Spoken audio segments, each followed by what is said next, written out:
This is Sandra Stein with Jill Stein, Dr. Jill Stein, with presidential candidate for the Green Party of 2016, reporting on behalf of Important Coal. We are here in LA for the United We Stand Fest, and she was one of the speakers. So, how you doing, Jill? I'm doing great. I'm really supercharged by the energy here and people like you and these young folks, and this is the future. Yes. This is what democracy looks like. Indeed. It's getting harder and harder to find. It's here in Belasco Theater tonight. Indeed.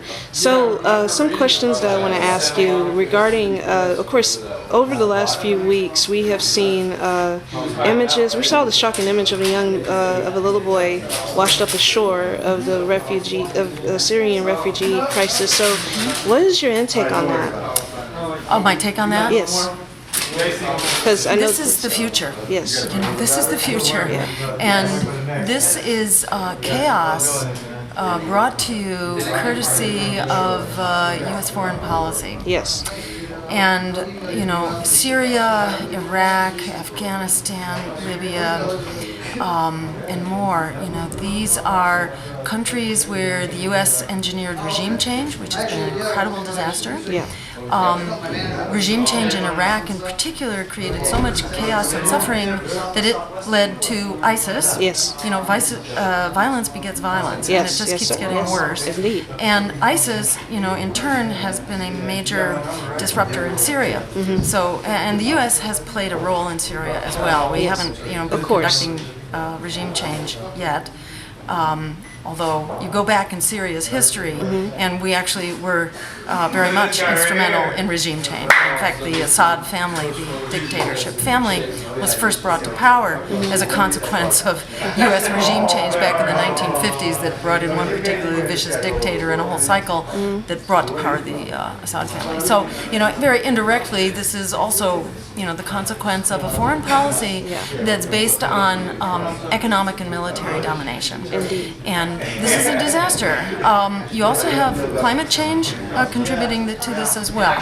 And, you know, you now have 165-degree effective temperatures in Iraq with this heat wave between the heat and humidity. And even in Iran. Was that in Iran? Yes, really, all over the Middle East now and in many parts of the world and in LA. You know, and Syria several years ago had a devastating drought, which contributed to the, you know, to the poverty, to the displacement, you know, and to the conflict and social unrest in Syria. So you have kind of a confluence now of a crisis of militarism, a crisis of poverty, a crisis of war, and a crisis of climate change. And U.S. policy has been leading the charge in the wrong direction on all of these. So it's, you know, seeing that little boy washed up on the shore was really an image. There are now 60 million people every year who are refugees. And, you know, so the immediate question is, what do we do with these refugees? Well, we had a big hand in causing this. So we here in the U.S.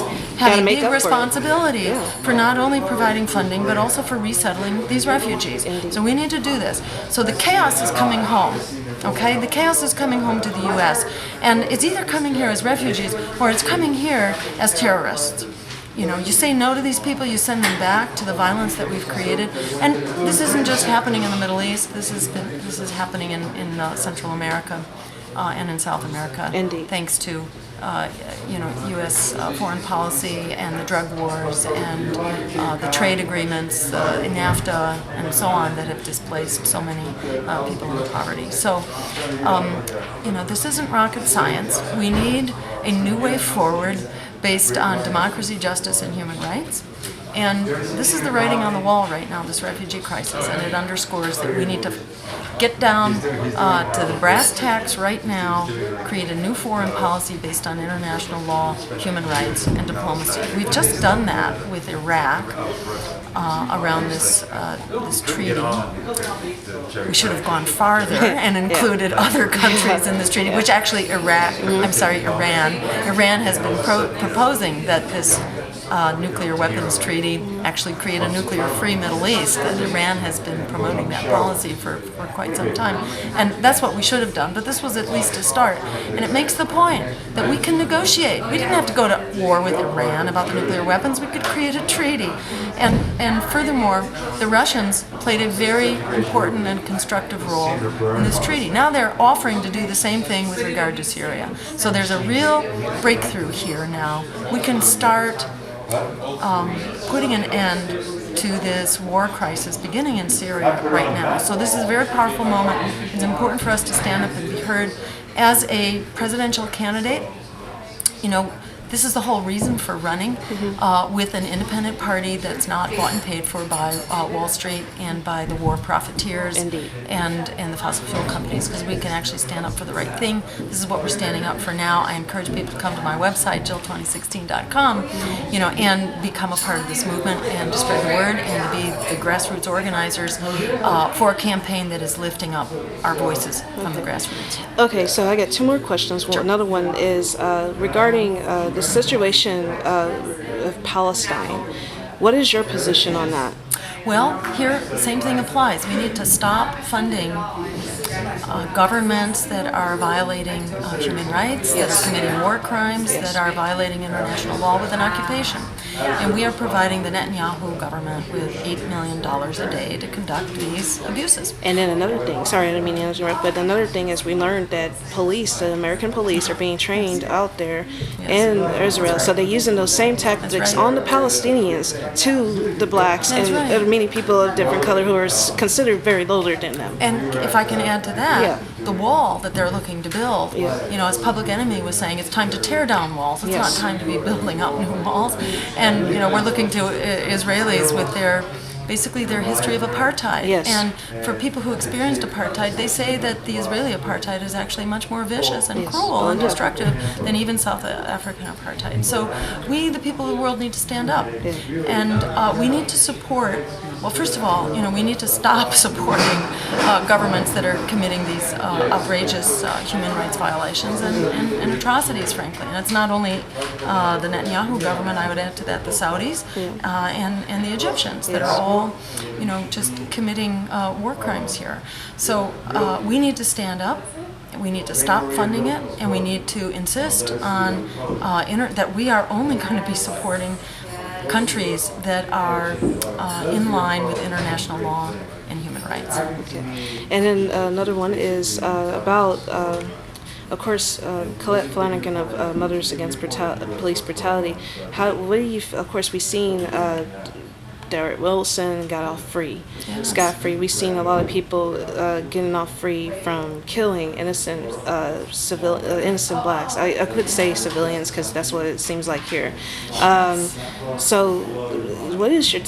I understand that you're a big supporter of Black Lives Matter. Right. So, what is your take on that?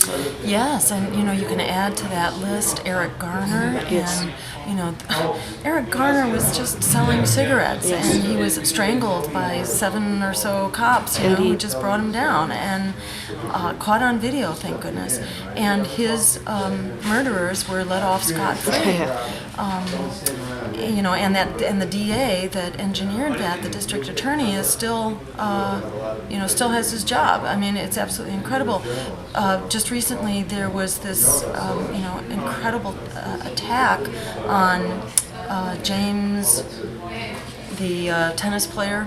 James Blake. James Blake, exactly, by a cop who turns out to have this record of repeat assault. And the cop was not only, didn't lose his job, but he should be in jail. Is where he should be. This guy's, a criminal who's just been assaulting people and celebrating it and laughing about it. It was really incredible to hear the story of his previous victims. It's just heartbreaking. It's absolutely heartbreaking. And it makes it really important that we stand up to put an end to police violence, racism, militarization, and we not stop there, because Black lives are not only being assaulted by a racist institution of policing, but also by other institutions of public life. And that really runs across the board, from job discrimination, hiring discrimination. I was just in New Orleans, where African Americans cannot get hired by the reconstruction jobs, and it's a city that's just full of reconstruction, and they won't hire African Americans, which is just outrageous. So it's hiring, it's education. It's the school to prison pipeline. It's the closing. It's the attack of public schools in poor and disadvantaged communities. It's the use of this horrific education policy of test, punish, and privatize, pushed by Democrats, above all, pushed by Barack Obama's education advisor, and then by Rahm Emanuel in Chicago, and the attack on the teachers' unions. So, on one hand, this is a very distressing time, particularly on racial justice. But it is a time that is so, the injustices are so pervasive, it's very mobilizing. And the courage and the inspiration of Black Lives Matter, I think, is an inspiration to us all. And we can stand up together and support this. In our campaign, we're supporting the agenda of the Malcolm X grassroots movement, which has called for an action plan, a national action plan for racial justice now. And it includes not only addressing police violence, having citizen review boards with the power to hire and fire not only police but also district attorneys. It's reforming our prisons and reforming the drug laws, which are racist drug laws that have filled the prisons with people of color. It's creating really strong institutions of public education. It's ending student debt so that African Americans and people of color in particular have access to higher education. They, above all, are carrying the burden of debt and the high costs of public higher ed. So it's not rocket science how to fix this. It's all about getting together. It's about not allowing ourselves to be divided and conquered, which is the strategy of the oligarchy, the economic and political elite of both political parties. They're playing a game of divide and conquer. This is our chance to stand up, save our lives, save our planet, save our economy, save our communities. We can do this together. Okay. And the time is now. Indeed. Now, I know you got to go quick, but one more question. I noticed that you mentioned journalists, that they have the right to ask questions. Of course, with the consequences, with Julian Assange, an Australian publisher who's in the embassy, in the Ecuadorian embassy in London, and then you have Barrett Brown, who's imprisoned, sentenced for 5 years, and whatnot. So you did speak back in 2012 about Chelsea Manning, about pardoning her. Is that still a possibility when you become president? Absolutely. I mean, these have been really heroes who have exposed the corruption and the lies of our own government in conducting policies that have been very harmful to the American people and the people of the world. So Chelsea Manning should be celebrated, Julian Assange, and of course Edward Snowden, whom I didn't mention. But new laws have been passed, from both houses of Congress, acting on the information that he made available. And we have much more to do. We have much farther to go. But these are people who they should be welcomed back, freed from jail, and given heroes medals. Indeed. Well, Dr. Jill Stein, thank you for your time. I really appreciate it. It's a pleasure to meet you first time, and after voting for you in 2012, I will definitely vote for you in 2016 next election. So thank you so much. On behalf of Important Cool in Ecuador and Mothers Against Police Brutality and the Terrant Greens, I want to just thank you for this opportunity for me to get to interview you. Thank you so much. Thank you for being the real press. Thank you. Thank you. All right.